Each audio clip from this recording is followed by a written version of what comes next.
ఎప్పుడైనా తల్లి దగ్గర పాలు తాగిన బిడ్డను కడుపు నిండా పాలు తాగేసిన తర్వాత ఆ బిడ్డను చూడండి ఒకసారి.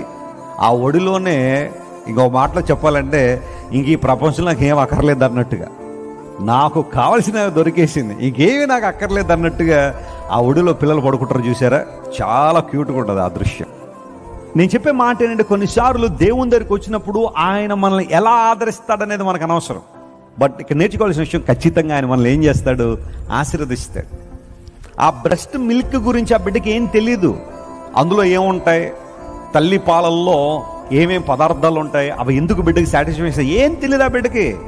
తెలిసింది ఏంటంటే ఆ పాలు తాగి తల్లి ఒళ్ళో పడుకోవడం అంతే.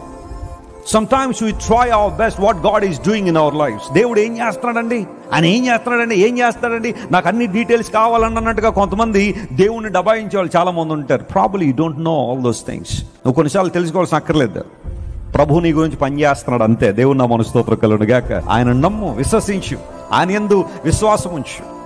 తల్లి పాలల్లో ఏముంటాయి, వైట్ బ్లడ్ సెల్స్ ఉన్నాయా, స్టెమ్ సెల్స్ ఉన్నాయా, యాంటీబాడీస్ ఉన్నాయా, హార్మోన్స్ ఉన్నాయా, ఇవన్నీ బిడ్డకు తెలియదు. తెలుసుకోవాల్సిన అవసరం కూడా లేదు ఆ పిల్లలకి. వాళ్ళకి తెలిసింది ఏంటంటే కడుపు నిండా వాటిని ఏం చేయడం, తాగడం.